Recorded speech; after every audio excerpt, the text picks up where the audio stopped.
YouTube channel. This is KW Classes. Today we are going to do exercise 2.2 का question number 2. So let's start without any delay. The question is find a quadratic polynomial each with the given numbers has the sum and product of its zeros respectively.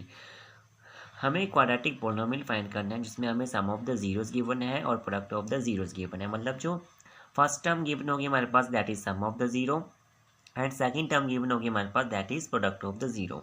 So first part है हमारे पास 1/4 and -1। तो 1/4 हमारे पास sum of the zeros है और -1 हमारे पास product of the zeros है। तो मैं लिख लेता हूँ जल्दी से। ठीक है, तो सम ऑफ द जीरोस आ गया 1/4 और प्रोडक्ट ऑफ द जीरोस आ गया -1। ठीक है, अब हमें जैसे कि हम जानते हैं कि सम ऑफ द जीरोस किसके इक्वल होता है, वो होता है -b/a के इक्वल। ठीक है, और उसी तरीके से प्रोडक्ट ऑफ द जीरोस किसके इक्वल होता है, c/a के। तो अगर हम इन्हें इक्वल करेंगे, ये आ गया -1/1, तो यहाँ से अगर हम इक्वल करेंगे तो आएगा हमारे पास a की वैल्यू क्या आई, a इज 4 है और नीचे है 1। अगर हम इसे 4/4 से मल्टीप्लाई करें तो यह आएगा -4/4। ठीक है, तो यहाँ पर भी a की वैल्यू क्या आ गई 4, कट करके हमेशा -1 ही आएगा आंसर। ठीक है, तो यहाँ पर a की वैल्यू क्या आ गई 4। b की वैल्यू देखो, b क्या है हमारा -b है, लेकिन यहाँ पे 1 है, तो यहाँ पे -7 में लगाएंगे तो आएगा -1। और c की वैल्यू क्या आ गई हमारे पास, c -4। ये वाली वैल्यू हम इंक्लूड करेंगे, c -4। अब हमें क्वाड्रेटिक पॉलिनोमियल बनाना है। देखा, क्वेश्चन ये है कि find a quadratic polynomial. Answer हमें क्वाड्रेटिक पॉलिनोमियल में चाहिए। तो हमें पता है कि स्टैंडर्ड इक्वेशन की होती है क्वाड्रेटिक पॉलिनोमियल की, वो होती है ax² + bx + c। ये हमारे पास स्टैंडर्ड इक्वेशन होती है। हम इसी स्टैंडर्ड इक्वेशन की हेल्प से हम क्या करेंगे, हम एक क्वाड्रेटिक पॉलिनोमियल जनरेट करेंगे, बनाएंगे। ठीक है, तो यहाँ पे a के हमारे पास a की मैंने 4 लिख दिया, x की जगह मैं x² लिख दूंगा। ठीक है, प्लस b के हमारे पास -1, तो -1 और साथ में लिख दिया x, और c के हमारे पास -4, तो प्लस माइनस का 4। ठीक है, यही प्लस का प्लस और माइनस का 4 से हम ऐसे भी लिख सकते हैं 4x² -x -4। ठीक है, ये हमारे पास क्या आ गया, आंसर आ गया जो कि हमें निकालना था। ठीक है, क्वाड्रेटिक पॉलिनोमियल। नेक्स्ट क्वेश्चन देखते हैं। Next part is √2, 1/3। ठीक है, तो सिमिलरली √2 क्या हमारे पास सम ऑफ द जीरोस है, जो कि मैंने लिख दिया, sum of the zeros equal to √2।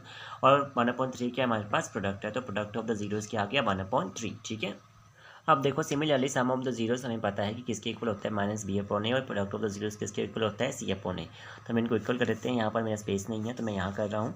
√2 किसके इक्वल आ गया, -b/a के, और सिमिलरली 1/3 किसके इक्वल आ गया, c/a के। ठीक है, अब यहाँ पर देखो, यहाँ से a हमारे पास 3 आया और c हमारे पास 1 आया। ठीक है, लेकिन यहाँ पर भी हमें a की वैल्यू चाहिए, तो a की वैल्यू एक ही आ सकती है, या तो 3 लिखो या तो कुछ और लिखो, सेम ही आनी चाहिए। ठीक है, तो हम क्या करेंगे, यहाँ पर हमें भी यहाँ पर a की वैल्यू 3 ही चाहिए, तो मैं क्या करूँगा, √2 को 3/3 से मल्टीप्लाई करवा दूँगा, तो ये आ गया 3√2/3।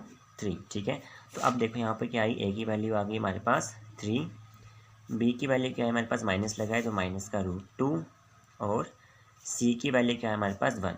ठीक है, तो क्वाड्रेटिक स्टैंडर्ड इक्वेशन की होती है क्वाड्रेटिक पॉलिनोमियल की, ax² + bx + c। तो इससे हम ये जनरेट करेंगे, तो a क्या है हमारे पास 3x² आ गया, माइनस का √2 है इसलिए माइनस का भी, तो माइनस का √2x और प्लस का 1। ये हमारे पास क्या बन गया, क्वाड्रेटिक पॉलिनोमियल बन गया। ठीक है, नेक्स्ट पार्ट देख लेते हैं एक बार। Next part is 0, √5। ठीक है, तो सम ऑफ द जीरोस क्या आ गया, 0 आ गया, और प्रोडक्ट ऑफ द जीरोस क्या आ गया, √5। ठीक है, तो इससे हम लिख सकते हैं, इसे 0.1 लिख सकता हूँ मैं इसे, जो कि किसके इक्वल होगा, -b/a के इक्वल होगा। √5 को मैं √5/1 लिख सकता हूँ, जो कि किसके इक्वल होगा, c/a के इक्वल होगा। ठीक है, आई होप क्लियर हो गया होगा। तो यहाँ से देखो, यहाँ से a की वैल्यू क्या है हमारे पास 1 आई, b की वैल्यू क्या है हमारे पास, अब b की वैल्यू प्लस माइनस कुछ भी लिखो 0 ही आता है, तो 0 ही लिखा मैंने, और c की वैल्यू क्या आई √5। जब स्टैंडर्ड इक्वेशन क्या होती है, सॉरी स्टैंडर्ड पोलिनोमियल क्या होती है क्वाड्रेटिक इक्वेशन का, ax² + bx + c। ठीक है, तो इससे ही लिखेंगे हम, a के हमारे पास 1, तो 1 लिखना ज़रूरी नहीं है, ज़रूरी नहीं होता, मतलब लिखना चाहो तो लिख भी सकते हो, x² प्लस अब 0x आ गया, 0x प्लस का √5। ठीक है, जिसे हम ऐसे भी लिख सकते हैं, x² प्लस में √5, बिकॉज ये तो 0 हो गया टर्म पूरी, तो ये हमारे पास क्या आ गई, क्वाड्रेटिक पॉलिनोमियल आ गया। ठीक है, नेक्स्ट पार्ट देखते हैं। Next part is 1, 1। ठीक है, तो सम ऑफ द जीरोस भी क्या आ गया, 1 ही आया, प्रोडक्ट ऑफ द जीरोस भी आ गया, क्या आ गया, 1 ही है। ठीक है, इसे मैं ऐसे लिख सकता हूँ, 1/1 इज इक्वल टू -b/a। ठीक है, क्योंकि सम ऑफ जीरो क्या होता है, -b/a, इसी में 1/1 लिख सकता हूँ प्रोडक्ट ऑफ जीरोस का। प्रोडक्ट ऑफ जीरोस किसके इक्वल होता है, सी अपॉन ए के इक्वल होता है। ठीक है, तो यहाँ से देखो ए की वैल्यू भी क्या आई, 1 आई, बी की वैल्यू भी क्या आई, अब बी यहाँ पे साथ में माइनस बी है तो -1 आई, और सी की वैल्यू क्या है हमारे पास 1। ठीक है, तो स्टैंडर्ड इक्वेशन क्या होती है हमारी, x square plus b x plus c, जिसे हम ऐसे लिख सकते हैं एक्स स्क्वेयर -1 तो माइनस का एक्स प्लस का 1। ठीक है, ये हमारे पास क्या आ गया स्टैंडर्ड क्वाड्रेटिक पोलिनोमियल आ गया फोर्थ पार्ट का। ओके, नेक्स्ट पार्ट देखते हैं। Next part is -1/4 and 1/4। तो सम ऑफ द जीरोस क्या है, -1/4, और प्रोडक्ट ऑफ द जीरोस क्या है, 1/4। ओके, तो देखो सम ऑफ द जीरोस किसके इक्वल होता है, -b/a के, और प्रोडक्ट ऑफ द जीरोस किसके इक्वल होता है, c/a के।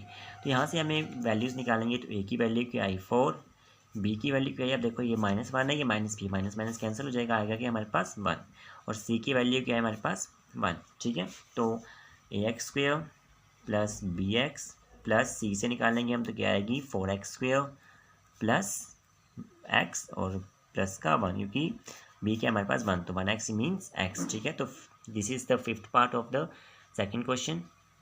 सिक्स्थ एंड लास्ट पार्ट जो है वो you will do by your self. अगर नहीं समझ आता है तो आप मुझे कमेंट कर सकते हैं, मैं वो अपलोड कर दूंगा उसकी वीडियो अलग से। And this is the last question and last exercise of this chapter 2। अगर आपको कोई भी डाउट आता है तो यू कैन कमेंट, मैं रिप्लाई ज़रूर दूंगा। And thanks for watching my video, don't forget to like share and subscribe to my YouTube channel. Thank you.